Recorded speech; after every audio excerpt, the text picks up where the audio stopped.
It's interesting how more people are moving away from big tech cloud services and turning towards self-hosted alternatives.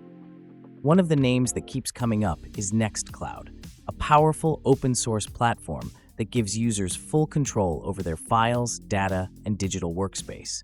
While platforms like Google Drive and Dropbox still dominate the cloud scene, Nextcloud represents something different, a move toward privacy, ownership, and independence in the cloud computing world. At its core, Nextcloud isn't just a cloud storage tool.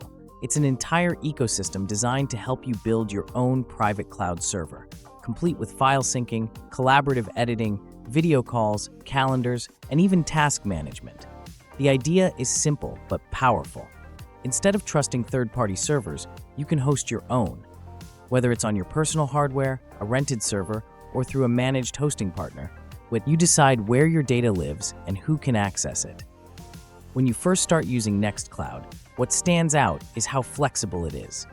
You can set it up to mimic the simplicity of Google Drive, or expand it with dozens of apps to turn it into a complete digital office suite. It integrates seamlessly with OnlyOffice or Collabora, letting teams collaborate on documents in real time, just like in Microsoft 365 or Google Workspace.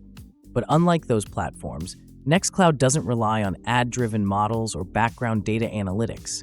Everything stays under your control. Security is one of the main reasons people switch to Nextcloud.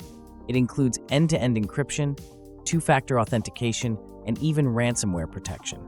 The platform also allows fine-grained user and group permissions, which makes it ideal for businesses that need to manage multiple access levels. But what makes Nextcloud stand out isn't just its features, it's the philosophy behind it.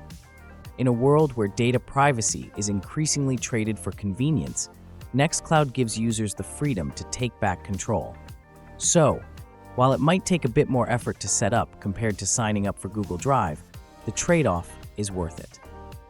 Nextcloud proves that convenience doesn't have to come at the cost of privacy. It's not just another app, it's a movement toward owning your digital space again, something the modern web desperately needs.